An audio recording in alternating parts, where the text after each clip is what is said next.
¿Todo bien?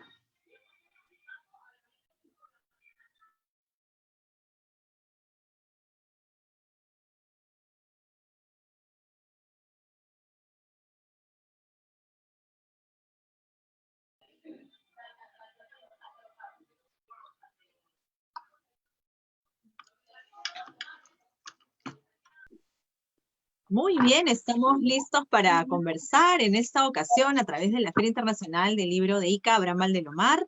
En esta última actividad, en realidad, de esta programación virtual que hemos generado como Fílica y que por supuesto va a continuar como Asociación Cultural Conde de Lemos con más actividades próximamente, pero que en esta actividad de cierre, pues hemos querido darle la oportunidad a todos nuestros seguidores de escuchar de la boca de un periodista, investigador, acucioso, escritor, además, y un personaje muy conocido por todos y muy querido porque ha tenido mucha cercanía con el escritor Julio Ramón Ribeiro. Nos estamos refiriendo a Jorge Coahuila, que nos acompaña en esta oportunidad.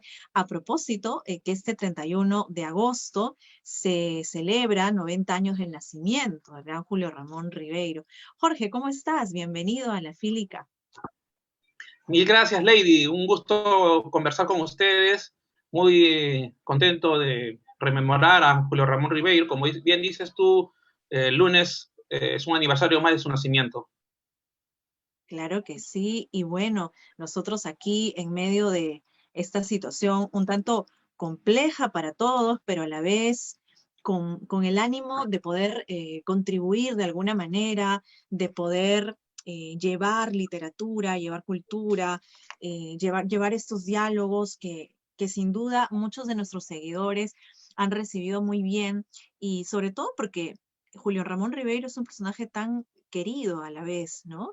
Yo leí una entrevista que te hacía Ángelo Alcázar en Lucidez y él decía, a Jorge Coahuila es difícil no tenerle un poco de envidia, ¿no? Solo hace falta verlo en las imágenes jugando ajedrez con Julio Ramón Ribeiro en su departamento de Barranco en invierno del 92. Sí, pues uno te ve ahí, Jorge, y uno dice, yo hubiera querido estar ahí, ¿no? Conocerlo, conversar con él, a pesar de lo difícil que era, porque Julio Ramón Ribeiro era una persona que no le gustaba mucho dar entrevistas, salir a los medios, y entonces uno te envidia por eso. Lo has entrevistado en 6 ocasiones, ¿no? Cuando hacías sus trabajos periodísticos, y lo conociste a los 21 años. ¿Cuál fue, Jorge, tu primera impresión y tu descripción ahora de Julio Ramón Ribeiro y cómo ha ido cambiando en el tiempo, si es que ha cambiado?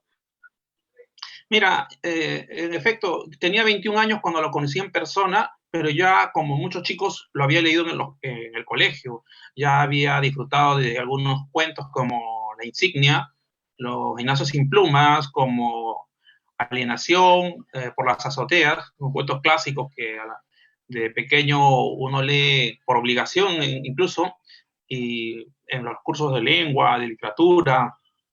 Entonces yo imaginaba a un autor muy lejano, muy, incluso las pequeñas reseñas que aparecían decía que vivía en París. Ya tenía el bichito yo de estudiar literatura, quería ser escritor, periodista. Entonces en la Universidad de San Marcos, cuando yo era estudiante, conocí a varios compañeros de literatura, nos reuníamos, nos leíamos cuentos, poemas, sacábamos unas revistitas y entonces hablábamos de Ribeiro como una figura legendaria, ¿no? Y más por la lejanía, por ese secretismo que había en torno a su vida, no así, por ejemplo, con una figura estelar también como Vargas Llosa, ¿no? A él se le había visto en la televisión cuando era candidato, era más cercano, había estado por varias calles, por varias plazas, entonces Ribeiro era el prototipo del escritor secreto. Y en la Facultad de Letras de la Universidad de San Marcos hablábamos un poco de él, interpretábamos sus cuentos. Recuerdo que mi amigo Carlos García Miranda, lamentablemente falleció hace unos años, decía que los cuentos de Ribeiro tenían un sello de Sartre, Jean-Paul Sartre. A Carlos García le encantaba Jean-Paul Sartre. Y entonces un día llego a la Facultad de Letras y me dicen, ayer en la noche estuvimos con Ribeiro, vamos a ir a visitarlo hoy. ¿Te animas a ir? Yo feliz. Entonces me uní a este grupo de 4 o 5 chicos y nos tomamos un bus desde la ciudad universitaria, fuimos a Barranco, en la 7-3, si no me equivoco, y caminamos hasta la casa, al departamento de Ribeiro, que había conseguido, como les digo, la dirección uno de nuestros amigos, y estaba entre ellos también Carlos García Miranda, y tocamos el intercomunicador, y él nos dijo, el propio Julio Ramón nos dijo que estaba ocupado, que por favor si querían esperarlo una hora más, y de ahí no nos movimos, ¿no? Entonces ahí había, por ejemplo, una diferencia, ¿no? Era un escritor que no tenía secretaria, no tenía alguien que trabajara, no era un escritor en el término profesional, digamos, ¿no? Era un autor que amaba la literatura, pero no como tenía una figura del autor, del escritor, como de una manera decimonónica. No, en cambio, Vargas Llosa tiene un aparato de gente que trabaja, que investiga, que tiene secretarias aquí, tiene casas, ¿no? Entonces, esa era una diferencia entre ambos. Y pudimos, a la hora, esperamos una hora, después de eso, volvimos a comunicar con él y nos dijo, pasen, pasen. Y entre las cosas graciosas, estuvimos ahí como 3 horas conversando. A mí me llamó mucho la atención su figura tan delgada, y estaba muy inquieto, fumaba mucho, no se sentía muy tranquilo. Habíamos invadido su espacio, su casa, ¿no? Había tenido la generosidad de permitirnos ingresar a su departamento. Y entonces recuerdo que se ponía de pie, fumaba, en círculos, caminaba en círculos de manera inquieta. Y recuerdo que Carlos García Miranda le pregunta, ¿usted tiene influencia de Jean-Paul Sartre? Le dice. Y Carlos García Miranda eso lo aseguraba con mucha energía en la Facultad de Letras. Pero nos dio risa cuando el propio autor dijo, no, Sartre no es un autor que a mí me agrade y no creo que haya huella de Sartre. Entonces eso desdibujó un poco la teoría de Carlos García. Eso fue un contacto, bueno, con el tiempo ya puedo señalar que ya no me pareció tan, bueno, lógicamente lo estuve frecuentando, iba a su casa, le hacía pequeños encargos, por ejemplo, me decía que estaba preparando la edición de los cuentos completos, de sus cuentos completos para la editorial Alfaguara. Entonces me dijo, por favor, búscame ejemplares de mis libros para yo enviar a España.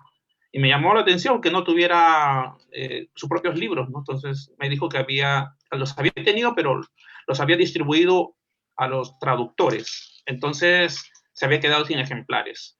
Y yo entonces frecuentaba mucho la avenida Grau. Ahí había libros usados y pude conseguir sus ejemplares y quedó muy contento porque le parecía una labor imposible, pero pude rescatar ejemplares antiguos de sus obras. Y luego tuve la oportunidad de conseguir, a pedido suyo, la fotocopia de algunos cuentos que él no había incluido en sus libros, ¿no? Habían aparecido en revistas que ya no existían, pero se lo conseguí en sus numerosos viajes, mudanzas que tuvo, perdió la fotocopia de estos cuentos. Así que se los alcancé, los quiso incluir en la edición de los cuentos completos, pero no, al final no los incluyó, no los incorporó porque no les parecía, no creía que tuviera la calidad literaria que él deseaba, ¿no? Entonces, con el tiempo vi que era un autor muy inteligente, lanzaba opiniones muy brillantes, un autor, una de las personas más inteligentes que he conocido, muy observador de todo, del mundo, de la vida, una persona que trataba de disfrutar, creo que era consciente de que no le quedaba mucho tiempo de vida, trataba de disfrutar del momento, fumaba, si hubiera querido prolongar un poco más la vida, podría haber dejado de fumar, ¿no? Bebía vino, tenía una vida entregada un poco a disfrutarla, a querer pasarla bien en los últimos tiempos. Ya luego de su muerte, la figura que llevo es que es una persona que tenía un humor distinto, una ironía, una persona que le gustaba el humor, pero no el humor sencillo, ¿no? Tenía un poquito que te dejaba un poquito pensar, que te hacía reflexionar. Una persona que en cierto modo era una especie de filósofo, un tipo que buscaba la verdad en sus observaciones, y un poco de eso también se refleja en sus cuentos, porque hay reflexiones acerca del amor, de la muerte, de la bebida, de la amistad, ¿no? Entonces, es un autor que no solamente hay que valorar como gran cuentista, sino también como una persona que buscaba la verdad. Claro que sí. Y, por ejemplo, en esta coyuntura en la que nos encontramos, Jorge, ¿qué tendrían que decirnos o qué nos dicen, en todo caso, los cuentos de Ribeiro en medio de esta pandemia? Él que conocía tan bien al peruano, al limeño Sí. mestizo, clase baja sobre todo, ¿no? ¿Qué pensaría de este aislamiento, crees tú? Mira, pienso que su obra refleja en la esencia del peruano, del limeño, del peruano. Nosotros estamos muy al margen transgredimos las normas continuamente y eso ocurre esas escenas, eso sucede en sus cuentos. Por ejemplo, explicaciones a un cabo de servicio. Una persona que está en el bar deja de pagar la cuenta y es llevada por un policía a la comisaría. Eh, entonces, el criollo, el pícaro, eso lo hemos visto en esta pandemia, cómo los limeños tratan de sortear las normas, en el Perú en general, ¿no? Recuerdo esa escena en que en Piura mucha gente hizo cola para comprar cerveza, licor. En la Amazonía hay mucha gente que hace fiestas. Bueno, allá en Lima también se ha visto, pero inicialmente, cuando empezó la pandemia, en la Amazonía había mucha gente que no acataba las normas, se reunían. Entonces, eso sucede bastante en los cuentos de Ribeiro. Es una característica un poco negativa, ¿no? De lo que tenemos como país, como ciudadanos peruanos. Bueno, en los cuentos de Ribeiro hay mucho fracaso, ¿no? Es una constante. Y últimamente estábamos saliendo un poco de eso en el lado económico, veíamos un crecimiento que nos hacía borrar esa figura, pero nos hemos dado cuenta con que no es así. Tenemos unas graves deficiencias estructurales en cuanto a manejo de estas crisis, por ejemplo, ¿no? Hay la corrupción también que aparece en los cuentos de Ribeiro, por ejemplo, en la novela Cambio de Guardia, hay Ujú. una dictadura que se establece y que se aprovecha, por ejemplo, de las donaciones. Eso mismo ha pasado en este periodo de pandemia, ¿no? Como gente en el dolor han podido disfrutar de malos manejos. O sea, eso ahí, la corrupción es algo que nos duele duro, ¿no? Se dice que el 10% de lo que se gasta llega a parar a manos de la gente involucrada en corrupción. Entonces, hay una gran cantidad de dinero que se mal manejada, ¿no? Claro que sí, y como que de manera implícita o quizás muchas veces en diálogos, en los cuentos, se nota, se siente en la obra de Ribeiro. Hay una frase muy conocida que él decía, ¿no? No concibo mi vida más que como un encadenamiento de muertes sucesivas. Arrastro tras de mí los cadáveres de todas mis ilustraciones, de todas mis vocaciones perdidas. ¿Tú crees que al final de su vida, Julio Ramón Ribeiro, de alguna manera encontró esta felicidad? Él soñaba, por ejemplo, con una casa frente a la playa. Sí. ¿Crees que lo logró al final?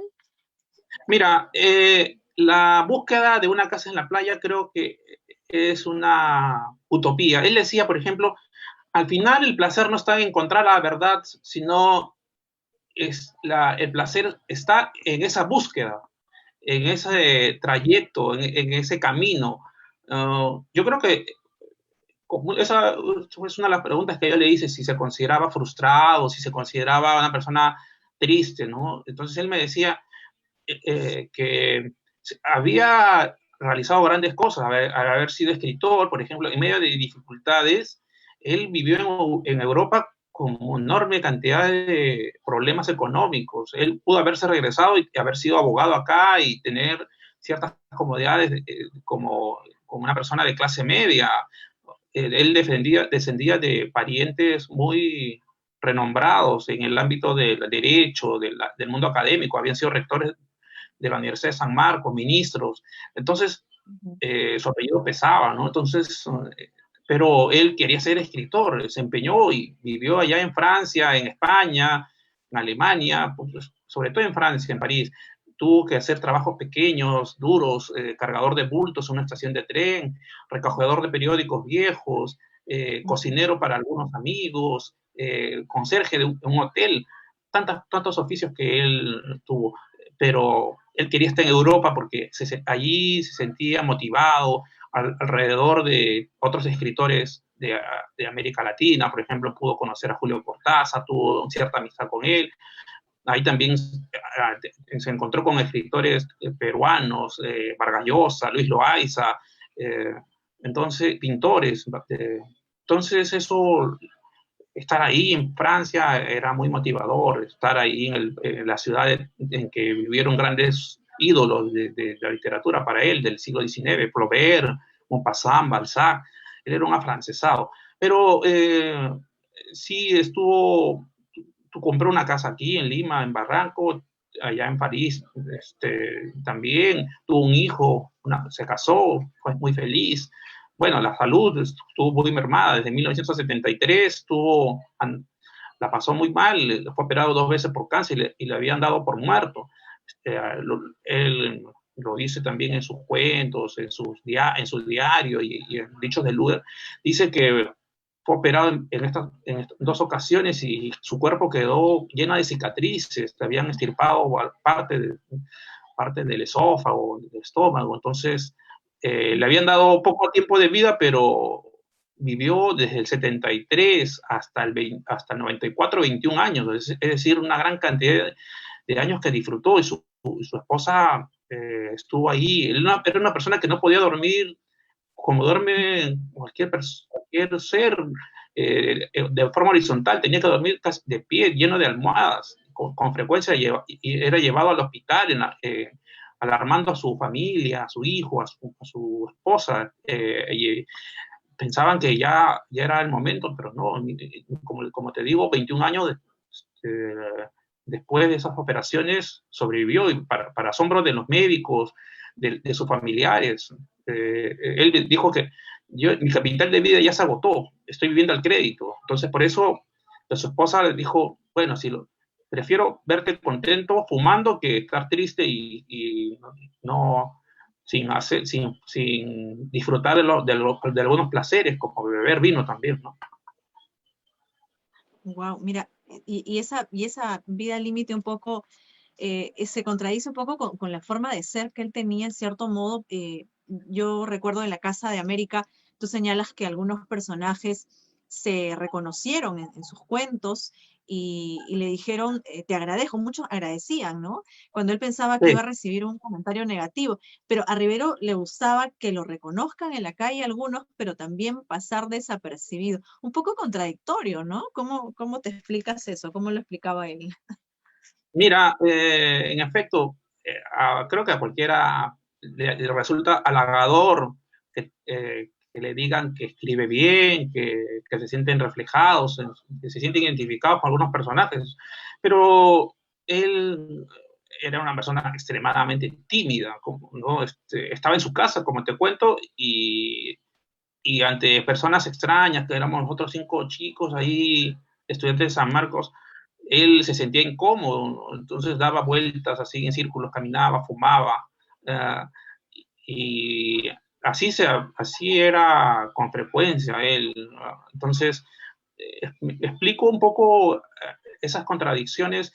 bueno, el ser humano está lleno de contradicciones. Por ejemplo, él en una época eh, escribió cuentos fantásticos, después pasó a los cuentos de corte social, apoyó las guerrillas de 1900, de la década de 1960 y luego apoyó al gobierno de Velasco y estuvo cercanía con la democracia socialista. Entonces, fue amigo de Barrantes, fue amigo de Vargas Llosa, son personas de distinto corte político, tuvo un trato cercano también con Alan García en cierto momento. Entonces, eh, yo creo que sus contradicciones tienen cierta coherencia, entre comillas, ¿no? Ujú. Sí, y justamente estaba revisando también este libro de aquí que recuerdo mucho, porque hay tantísimas preguntas que tú le haces, y en una de ellas le preguntas, ¿quién es Ribeiro para usted? Me hubiera gustado ver su reacción, ¿no? Porque en ese rato, según la lectura, él Ah, halaga tu pregunta, ¿no? Porque le parece una pregunta que quizás él mismo se estaba haciendo en ese momento. sí, él ya lo llevó al lado filosófico, ¿no? Él dijo, mira, es una pregunta compleja, estoy escribiendo mi autobiografía, quizás cuando acabe voy a saber bien quién soy. Y esta autobiografía no la acabó, no la terminó, pero podemos ver muchos de sus pensamientos en libros como La tentación del fracaso, que es su diario, en las cartas también a Juan Antonio, vemos la intimidad que tenía con su hermano. En esa intimidad expresaba opiniones de una manera muy franca, sin cubrirse. Entonces, sí, ¿cómo describir a Ribeiro? Una persona, como ya he mencionado, un poco contradictoria en cierto sentido, pero en lo que sí fue fiel y nunca tuvo, nunca hubo un momento de debilidad, fue en su amor por las letras, por la literatura. Él era una persona que dio mucho de sí para escribir. Hasta los últimos años, él escribió, el último cuento que escribió se publicó mucho después de su muerte, ¿no? 20 años después de su muerte. Se llama Surf y es una especie de testamento literario. Ahí vemos cómo un autor se sumerge en las olas para morir, ¿no? Entonces hay muchas cosas es una persona que tiene muchas aristas. Eh, Sus amigos declaran que él fue muy bondadoso, era muy generoso, entonces amaba mucho a sus amigos, era muy fiel a ellos, a pesar de tener sus amigos contradicciones, eso no hacía que él tuviera ese desapego, no se apartaba de sus amigos, él era muy querendón y también tenía un amor por su familia, hay una gran cantidad de imágenes, fotografías con sus hermanos, era muy cercano a sus parientes, continuamente sabía muy bien cómo andaban ellos, en las cartas eh, habla de los nacimientos, de sus nuevos sobrinos, de cómo andaban económicamente, cómo iban progresando. Su hijo vive en Lima y me ha dado muchos testimonios acerca de esa cercanía también, ¿no? Interesante. Y bueno, este libro, La Casa Sutil, está compuesto por ensayos, por artículos de prensa en los que él ha compartido como lector mediante una prosa bastante admirable. Eh, ¿qué nos puedes decir al respecto de este libro, La Casa Sutil, en lo que respecta a la obra de Julio Ramón Ribeiro? Mira, aquí tengo la primera edición de La Casa Sutil de 1976. Este volumen se publicó en la editorial Milla Batres. Este es un libro que no fue escrito profeso, es decir, para ello. Este libro se publicó debido ya un poco a la fama que ya llevaba adquiriendo Ribeiro. Entonces, Milla Batres ya le había publicado sus cuentos completos, le había publicado, había hecho una nueva edición de Crónica de San Gabriel, había hecho una nueva edición de Los Genocidios Dominicales, entonces quería un libro nuevo.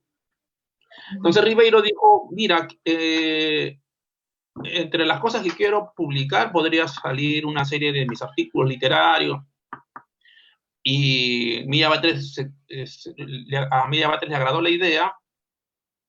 Con el profesor Luis Fernando Vidal de San Marcos se juntaron para agrupar los artículos que había publicado Ribeiro en diversos años. Sin embargo, se dejaron de lado algunos textos. Por ejemplo, aquí no figura un texto dedicado a Javier Heró. Estos libros se publicó en 76. Luego, Ribeiro siguió publicando artículos, ¿no?, hasta el año 94, año en que fallece, y entonces él quería hacer una nueva edición de La Casa Sutil con más añadidos, con más artículos. No lo pudo hacer en vida.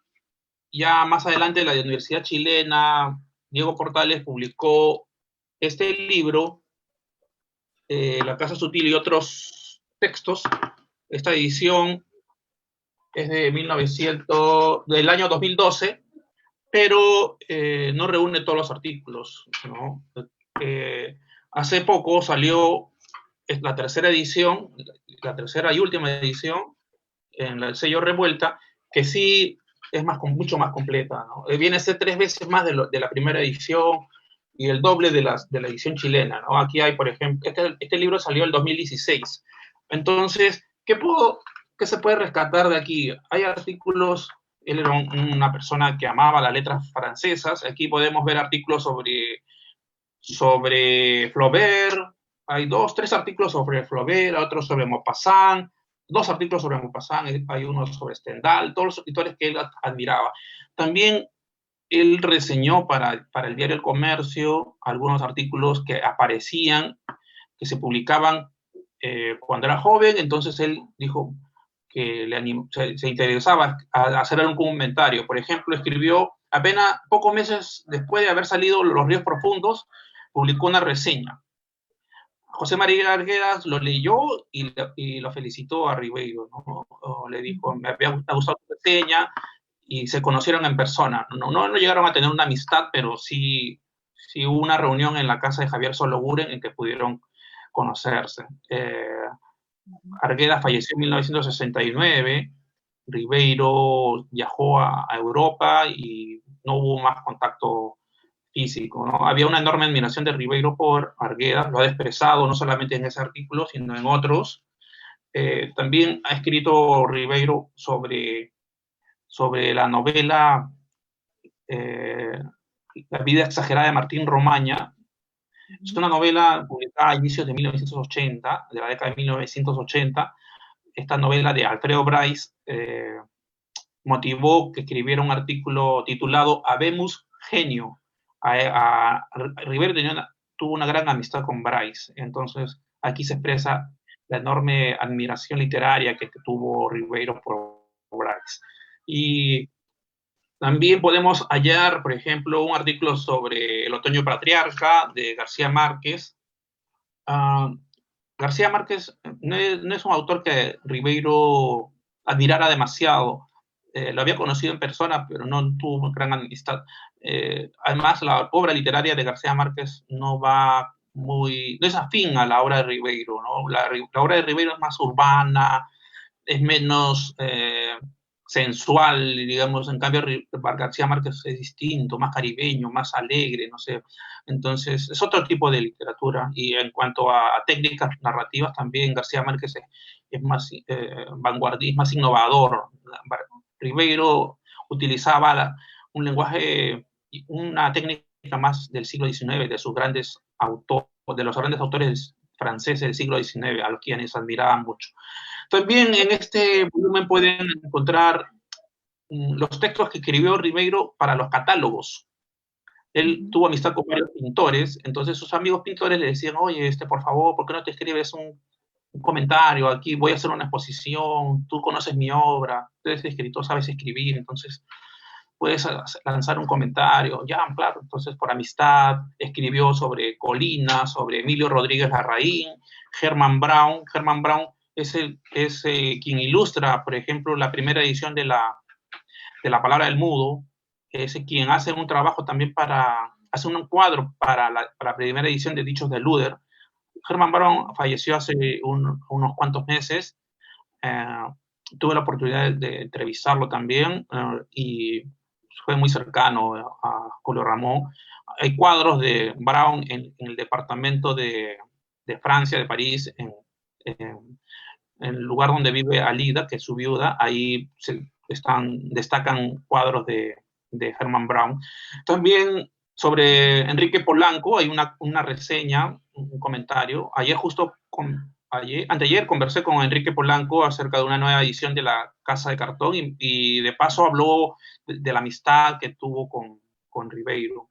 Paralelamente, además en este libro, La Casa Sutil, en esta nueva edición, hay unas entrevistas que hace Ribeiro. Es una cosa muy, muy curiosa. Hay una entrevista que le hace al poeta Rafael Alberti del año 53, cuando él vivía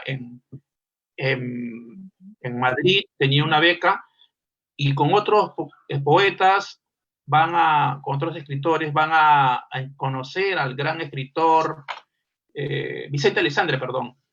Entonces, esta entrevista se desarrolla en el año 53, fue publicada en el diario El Comercio. Hay una conversación que Ribeiro mantiene con el escritor Jorge Eduardo Egilson acerca de la novela El cuerpo de Juliano, ¿no? Y hay una cosa curiosa también que aparece en esta edición. Hay una entrevista que el propio Ribeiro se hace, interrogatorio Julio Ramón Ribeiro, dice. Es del año 1993.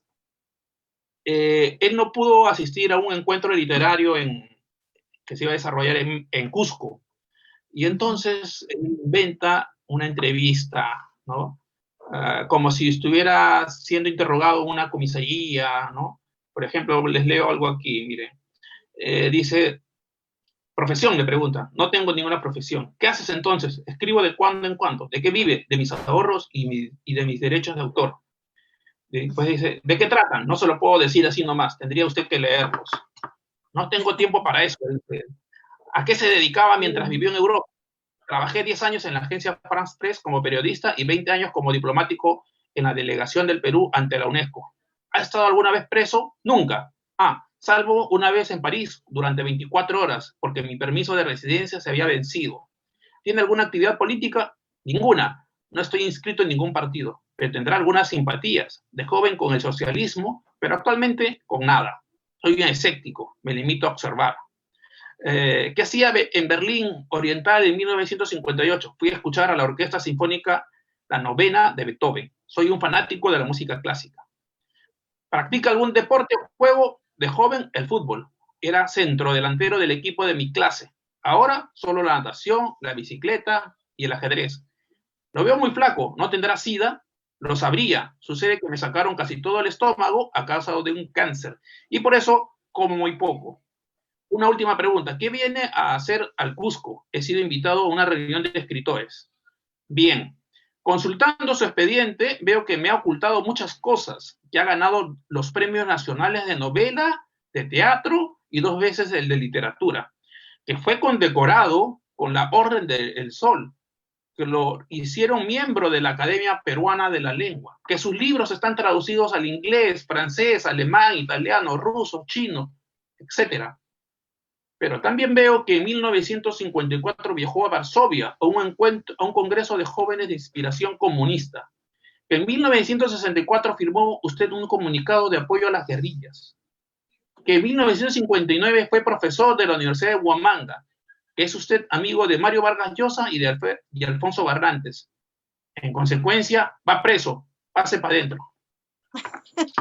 ¡Qué maravilla! Realmente es muy elocuente, siempre lleno de estos diálogos tan sencillos, pero a la vez tan ricos, ¿no? Y ya con eso, Jorge, nos da más ganas de leer ese libro, sin duda. porque tiene varias cosas más que tú nos has contado. A Ribeiro le encantaba mucho el fútbol, porque yo he visto fotos, incluso hay un archivo Sí, bastante grande de fotografías, y se le ve a él sonriendo, ¿no? En esas fotos.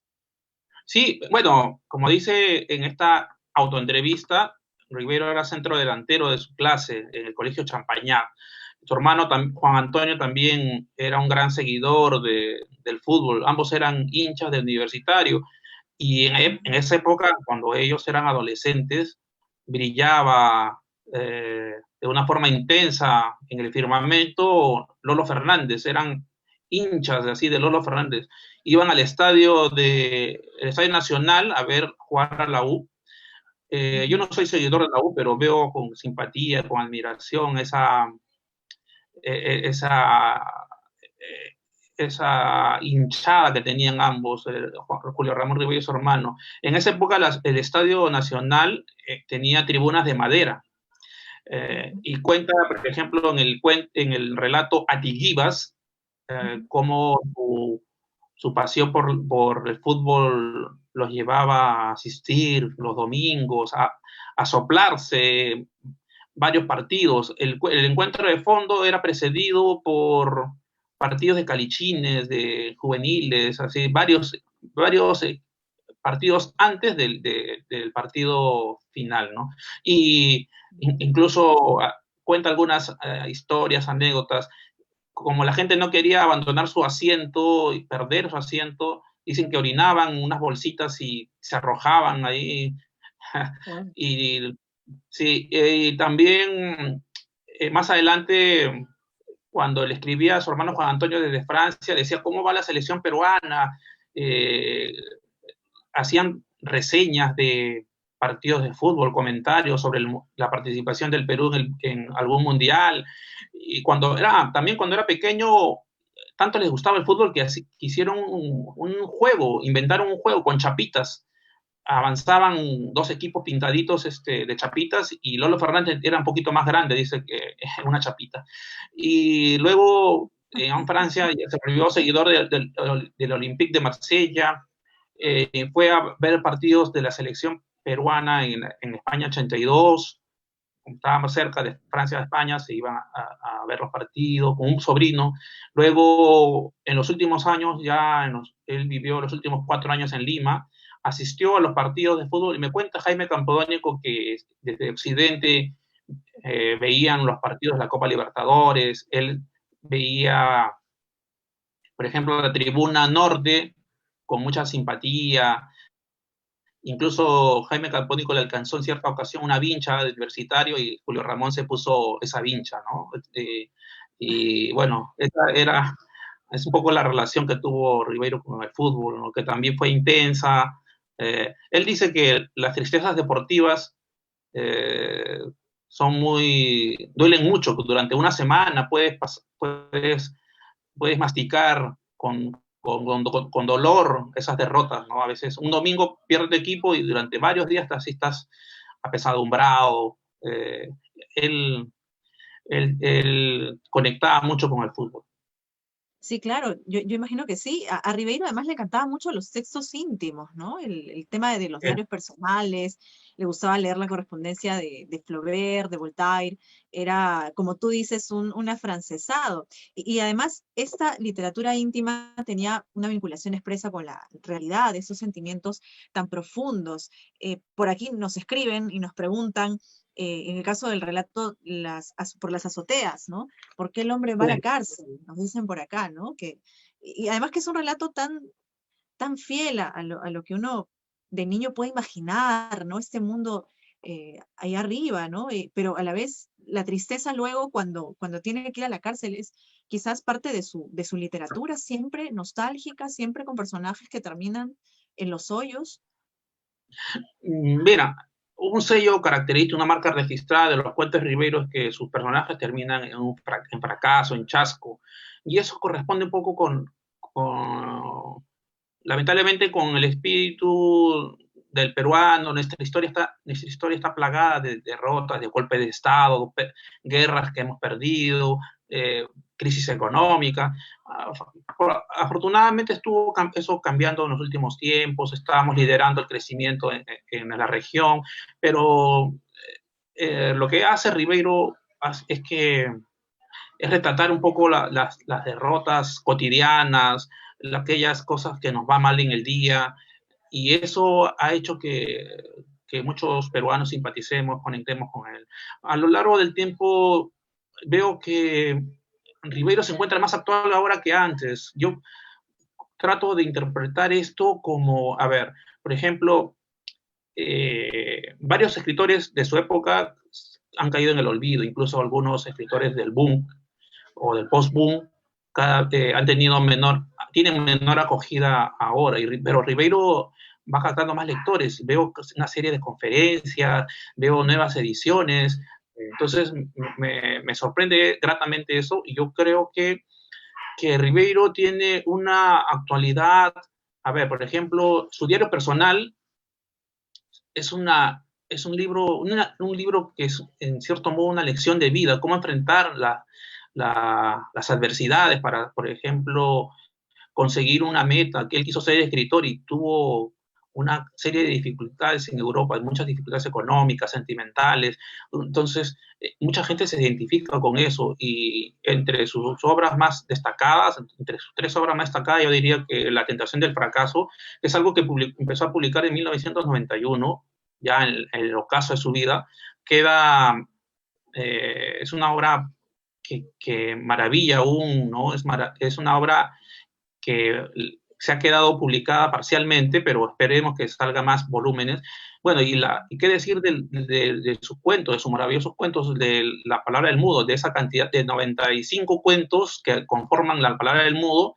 Hay cuentos que todavía nos conmueven, nos matan, nos hacen matar de risa. Por ejemplo, Tristes querellas en la vieja quinta, hay 2 ancianos que en un pequeño lugar se enfrentan, parece que se lanzan insultos, improperios, pullas, en toda una serie de ataques, pero en el fondo se extrañan, uno extraña al otro cuando fallece, entonces hay algo contradictorio, como es la vida, ¿no? También, por ejemplo, Alienación, que he visto hace poco, ayer salió una noticia cuyo cortometraje ha ganado un premio.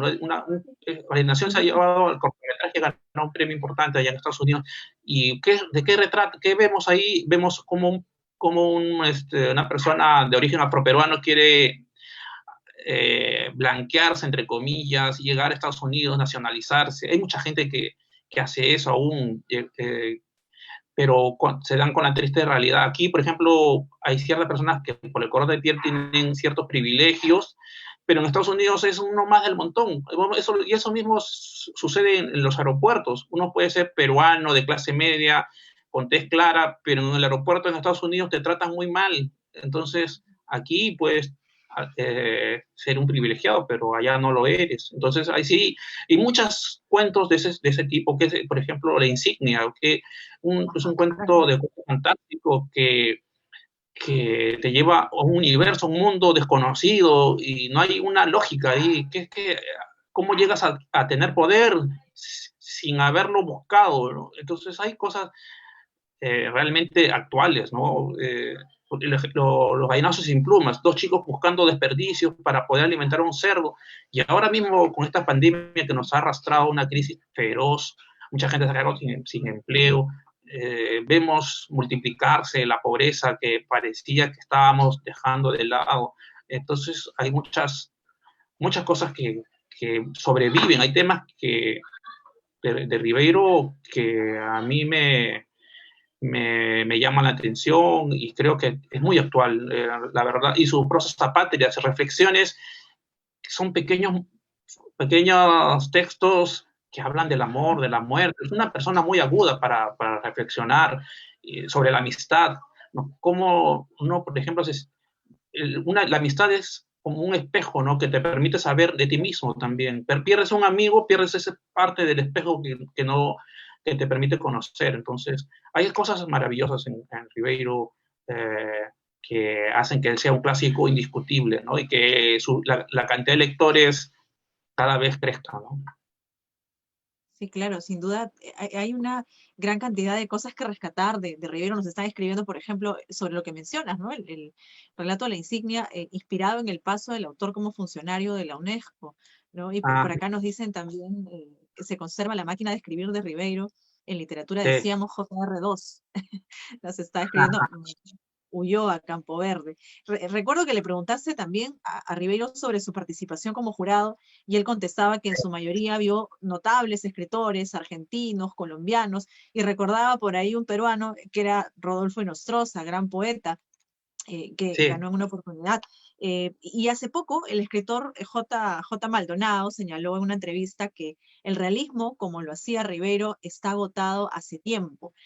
¿Qué piensas tú? ¿Habrá algún día una literatura como la de Ribeiro que dé la talla, digamos, porque era una forma magnífica de retratar esta realidad, pero con una destreza muy, muy grande? Mira, el realismo, bueno, Rivero no tiene solamente cuentos realistas, hay fantásticos, hay evocativos, la variedad de la obra de los cuentos de Rivero es enorme. Por ejemplo, hay cuentos que se desarrollan en Lima, otros se desarrollan en los Andes, en Tarmas, ¿no? También también en Ayacucho. Luego hay uno que se desarrolla en la selva, hay varios que se desarrollan en París, en Madrid. Entonces hay una variedad geográfica, los personajes no solamente son niños, adultos, sino hay de todo tipo. En cuanto a si habrá un nuevo, un autor que tenga el vuelo literario, creativo, bueno, por el momento no encuentro a un cuentista de esa talla. Hay buenos escritores, pero el magisterio de Ribeiro todavía no ha sido superado, me parece. Eh, Son autores que nacen muy pocas veces así en un siglo, ¿no? Se han ido algunos, nos quedan dos grandes narradores, Vargas Llosa y Bryce, en vivos, y esperemos que la renovación sea también, eh, también se desarrolle ahí, que exista una renovación en cuanto a la literatura peruana, ¿no? Para que nos cuente, que sintonice con el espíritu actual, con el espíritu del peruano, cómo está viviendo una pandemia, cuántos otros géneros hay en la literatura que no se han desarrollado, ¿no? Por ejemplo, la fantasía, las novelas policiales, no son géneros que se hayan cultivado con mucho interés en el país. Entonces, el mismo la ciencia ficción, entonces hay intentos, pero todavía no han llegado a ese carácter de clásico indiscutible, ¿no? Pero sí, hay mucho por hacer, hay una gran cantidad de... Dicen que las regiones, en los países donde hay muchos problemas sociales, surgen grandes escritores y esperemos que sea una de las lecciones que deje este mal momento, este mal periodo que es la pandemia. Sí, claro, sin duda. Yo creo que este es un gran momento para mirar ese tipo de literatura y sobre todo escribir y leer mucho, ¿no? Porque es un tiempo en el que leer sin duda nos acerca más a autores como ellos. Tu libro, por ejemplo, La búsqueda infinita, un título que tiene una frase tan acorde con lo que es la literatura para quienes escribimos, ¿no? Que en alguna medida siempre sentimos que la obra no acaba nunca, que siempre hay algo que contar, que escribir. ¿Qué se te quedó a ti pendiente por decirle a Ribeiro? Y con eso finalizamos un poco. Si lo tuvieras nuevamente, ¿qué le preguntarías? Mira, a mí su muerte me sorprendió eh, cuando obtuvo el premio Juan Rulfo. eh, fue un premio muy prestigioso. Pensé que iba a iniciarse una etapa de reconocimiento internacional, pero como le ocurre a muchos personajes suyos, no pudo disfrutar de esa gloria. Eh, como hemos conversado sobre muchos temas, pero siempre quedaron pendientes. Ahora que he escrito una biografía, hay cosas que me quedan, hay lagunas ahí. He tratado de acercarme a ciertos momentos, ciertos periodos, y no lo llego a tener en plenitud, ¿no? Entonces, pero de todas maneras me queda los gratos momentos de haber compartido con un escritor como él, tan inteligente, tan irónico, tan brillante. Entonces, sí, espero poder seguir difundiendo su obra, que es una de las cosas a las que me he dedicado, y, y me alegra que los lectores se multipliquen, no solamente de generaciones mayores, sino veo que chicos que, por ejemplo, ha salido también hace poco en cómic, Los Gallinazos sin Plumas y El Banquete, en la editorial Panamericana, y tiene mucha acogida. Entonces, estas publicaciones me complacen mucho, ¿no? Y bueno, te agradezco, Lady, eh, y agradezco a todas quienes se conectaron para poder escucharnos. Es un placer siempre para mí hablar de Ribeiro, un autor a quien admiro mucho y trato de difundir. Sin duda, y el gusto ha sido nuestro también, Jorge, por haberte robado esta hora de tu tiempo y haber compartido todas estas anécdotas que además son maravillosos del gran Julio Ramón Ribeiro, que es muy querido aquí en Ica, y que bueno, hubiéramos querido pues tenerte también por acá, hacerte el recorrido por la ciudad, pero ya quedará pendiente pues los paseos por la campiña y por todo lo que tiene nuestra tierra que ofrecer cuando se pueda, sin duda está pendiente. Muchas gracias a Sí, ti.